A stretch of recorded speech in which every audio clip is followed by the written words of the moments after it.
Story 1. The fluorescent lights in room 314 flickered once before settling into their usual steady hum. Mrs. Peterson glanced at the clock, 2:47 p.m., and turned back to the whiteboard where she'd been explaining polynomial equations to her junior algebra class. The students seemed restless, typical for a Tuesday afternoon when the weekend still felt impossibly far away. The intercom crackled to life with a sharp burst of static that made everyone look up. Principal Martinez's voice filled the classroom, but something about it sounded different, strained, like he was speaking through clenched teeth. Attention all students and faculty. We are now implementing a lockdown drill. Please follow standard protocol immediately. This is only a drill. Mrs. Peterson nodded and moved toward the light switch. The students began their practiced routine, sliding out of their desks and gathering in the corner farthest from the windows. She dimmed the lights and locked the classroom door, then joined her students in the corner. 23 faces looked back at her in the semi-darkness, some annoyed, others resigned to the interruption. The silence that followed felt heavier than usual. Normally, during drills, you could hear the muffled sounds of other classrooms settling into position, chairs scraping, whispered instructions, the occasional cough or shuffle. But the hallways outside room 314 were completely silent. Mrs. Peterson checked her watch. 5 minutes passed, then 10. The students began shifting restlessly, casting glances at each other. Lockdown drills typically lasted no more than 15 minutes, but they were approaching the 20-minute mark with no all-clear announcement. The intercom crackled again. Principal Martinez's voice returned, but the words were exactly the same as before, the same inflection, the same pause before. This is only a drill. Several students frowned. Sarah Chen, who sat closest to the teacher, pulled out her phone and began scrolling through her emergency alerts. Her expression grew puzzled as she found nothing. No school notifications, no emergency broadcasts, no texts from parents. 25 minutes in, the silence became oppressive. Mrs. Peterson rose carefully and peered through the small window in the classroom door. The hallway stretched empty in both directions, lit by the harsh fluorescent strips that cast everything in a sickly yellow glow. She moved to the window facing the parking lot and felt a stomach drop. The student parking lot was empty. Not partially empty, as it might be during a drill when some students had already left for the day, but completely vacant. Even the faculty parking spaces sat empty, dark asphalt stretching unbroken under the afternoon sun. Mrs. Peterson's hands trembled as she checked her own phone. No missed calls, no emergency alerts, no messages from the administration. The school's emergency notification system should have sent multiple alerts by now if this were a real lockdown, but her phone showed nothing. The intercom crackled a third time. Principal Martinez's voice played again, identical to the previous announcements. Word for word, pause for pause, even the same slight echo that seemed to bounce off empty hallways. One of the students, Marcus, who sat near the back, raised his hand tentatively. Mrs. Peterson nodded, and he pointed toward the window that faced the interior courtyard. Through the glass, they could see into the classrooms across the way. Every single one was empty, not just empty of students, but empty of everything. No backpacks left behind, no papers scattered on desks, no signs that anyone had been there at all. The realization crept through the room like a chill. They began moving to different windows, checking every angle they could see. The library was empty. The administrative offices were dark. The cafeteria sat vacant, chairs still stacked on tables from the morning cleaning. Mrs. Peterson felt her pulse quicken. She tried the classroom door, knowing it would be locked, but needing to confirm. The handle turned freely. The door opened into the silent hallway. and she stepped out cautiously. The air felt different, thicker somehow, with an odd, metallic taste that made her want to cough. The other classrooms were unlocked too. She pushed open the door to room 312 and found it exactly as it had appeared from the window, completely empty, with an unsettling sense that it had been empty for hours. The whiteboard was clean. The desks were arranged in perfect rows, and there was no sign that 30 students had been sitting there just an hour ago. Mrs. Peterson returned to her classroom, where her students waited with growing anxiety. She checked the main office, finding it dark and abandoned. The phone lines were dead. The computer system showed no logged users. According to every electronic system in the building, room 314 was empty too. The security monitors in the main office displayed feed from cameras throughout the school.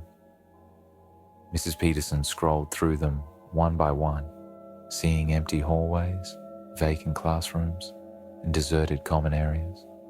When she reached the camera for room 314, her blood turned to ice. The monitor showed an empty classroom, desks in neat rows, lights off, no people visible anywhere. But she had just left 23 students in that room.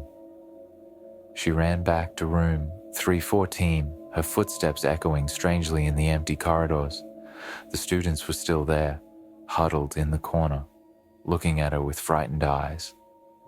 But when she checked the security monitor again, the camera showed the same empty room. The front doors of the school were locked from the outside. The emergency exits were chained shut. Every window was sealed with some kind of metal sheeting that hadn't been there that morning. They were trapped in a building that, according to every system, contained no one at all.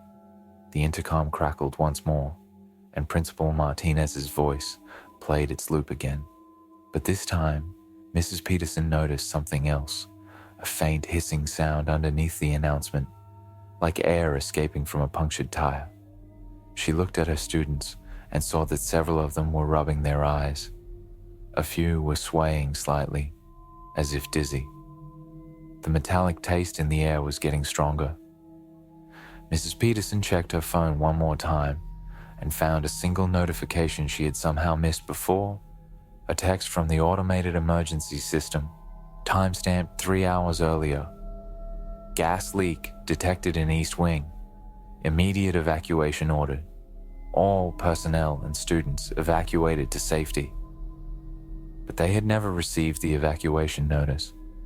They had been sitting in room 314 for 3 hours, breathing in whatever was leaking from the walls, while the rest of the school had been cleared out. The lockdown announcement, the empty hallways, the chained exits, none of it was real. The hissing sound grew louder. Mrs. Peterson's vision began to blur at the edges. Around her, the students were beginning to slump against the walls, their eyes unfocused and glassy.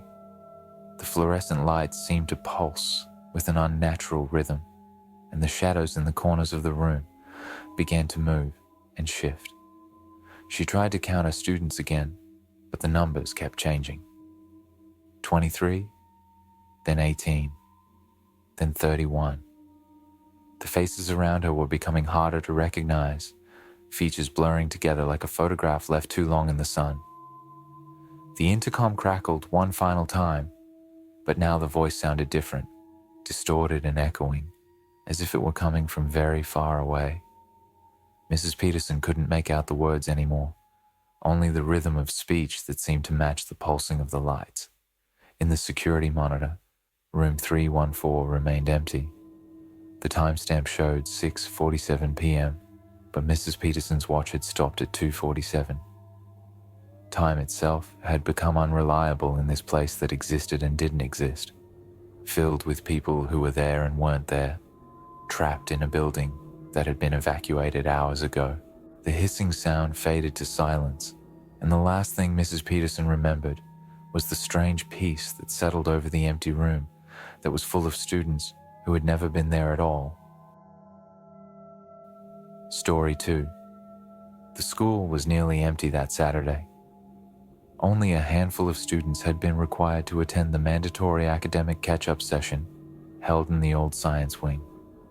Quiet, forgotten, and mostly unused, the wing felt detached from the rest of the building. Snow had started falling by mid-morning, thick and steady, burying the parking lot in silence. The administrator who checked them in had left hours ago, promising to return before noon. 7 students sat scattered across long lab tables, finishing worksheets under the dull glow of overhead lights. The windows were fogged with condensation. The building's old heating system hummed unevenly through the vents. Time moved slowly. The clock on the wall hadn't changed in what felt like hours. One student sat at the far end of the room, writing in a notebook. It wasn't schoolwork. It was a list. Names, numbers, small details about the others. The habit had started out of boredom, but slowly became something else. At some point, without anyone noticing, there were only 6 students. The room looked the same. No sound marked the change. The seating arrangement simply shifted, and no one questioned it. The student with the notebook wrote down the time. They kept writing, trying to stay grounded. The next time they looked up, only 5 students remained. A chair that had been occupied now sat empty, and the name of its occupant tugged at the edge of memory. No one reacted. No one noticed. The change had been seamless, like an edit in a dream. The student checked the notebook. The name was still there. They read it twice, hoping it would anchor something real. But the face was already fading. 4 students now. The room felt colder, even though the heaters still clicked in the corners. The windows had darkened as the snow piled higher. Time was stuck. The hands on the clock hovered over the same minute, the notebook filled with notes about those who had been there. Habits, small facts, clothing details, fragments of overheard conversations. All of it seemed important now, because no one else remembered any of it. The next disappearance happened without sound. 3 left. The spacing between students seemed natural, as if the room had always been meant for just a few. The bulletin board showed photos of school events, and the images had changed. Group shots had shrunk. Rows once filled with smiling faces now held gaps. The layout of the lab felt different too. Fewer chairs, fewer books, fewer names on the sign-in sheet. Even memories began to shift. The student with the notebook struggled to remember what had come before. The earlier entries were neat and organized, but further in, the handwriting changed. More rushed, more uneven. Some pages were filled with strange loops and repeated lines, as if they had tried to write their way back into certainty. Thoughts ran in circles. Some names no longer made sense. A few sentences were written in languages they did not speak. 2 students. The other one stared at the window, watching the snow stack against the glass. No one had come back. The hallway was dark. The lights beyond the lab had gone out completely. Phones showed no signal. The air smelled faintly metallic, like old coins or something corroded in the vents. The ceiling tiles above had water stains that hadn't been there earlier. One of the fluorescent lights flickered once and then stayed off. One student. The notebook lay open on the desk. The final page was almost full. The list of names felt unfamiliar now. It read like fiction. The student tried to recall faces but only saw shadows. Thoughts ran in loops. Was this a dream? A punishment? A test? None of the names sparked anything anymore. The lights flickered again. The clock ticked forward for the first time in hours. Outside, the snow had stopped falling. Everything looked untouched, frozen in place. The last entry in the notebook was a question with no answer. Not a name. Not a time. Just a quiet uncertainty that something had gone wrong a long time ago, and no one would remember enough to fix it. The snow pressed harder against the windows now, forming thick ridges that blocked the view. The hallway remained pitch black. The faint buzzing of old machinery had vanished. Only the sound of pages turning filled the room. The student kept writing, though the ink had started to smudge. Their hand trembled slightly. It was difficult to tell how long they had been there. Their phone battery had died long ago. The walls felt closer. The chairs seemed fewer. The lab equipment was older than it should have been. The chalkboard had been clean earlier. Now faint markings crawled across it, symbols and loops and lines that looked like language, but weren't. They stared for several minutes before turning away. The drawings shifted when they weren't looking. The notebook now contained a page they hadn't written. It was near the back, written in jagged handwriting they didn't recognize. A list of rules. Do not trust the clocks. Do not open the windows. Do not speak names aloud. Do not leave until it is over. Do not forget. The student read the list again and again. There was no memory of writing it, yet it was in their notebook, nestled between entries they remembered. They considered tearing it out, but didn't. Instead, they turned to the final page and began writing again. 5 students, they wrote, then crossed it out. 4, then 3. The numbers blurred. They looked up and noticed one of the chairs had a coat hanging on it. It looked familiar. They touched the sleeve. It felt damp and cold. Their earlier notes described someone who wore a coat like that. Someone with a name that had started with L. But the face was gone. They looked through the notebook and realized their own name was not written anywhere. There were names and sketches and notes about everyone else, but not a single reference to the writer. No date, no identity, no evidence of arrival. The first entry was just a drawing, a table, 7 chairs, no names. The student turned the last page and saw impressions, not ink, but grooves in the paper, as if someone had pressed hard from the other side. 1 chair, 1 witness, 1 mistake. They stood, unsure why. The room seemed larger now, emptier. The air thinned. The window no longer showed snow, only a vast blank whiteness, as if the world beyond had been erased. The student turned to the door, unsure if it would open, unsure if it ever had. Behind them, the lab had changed. The tables were gone. The posters were gone. The coat had vanished.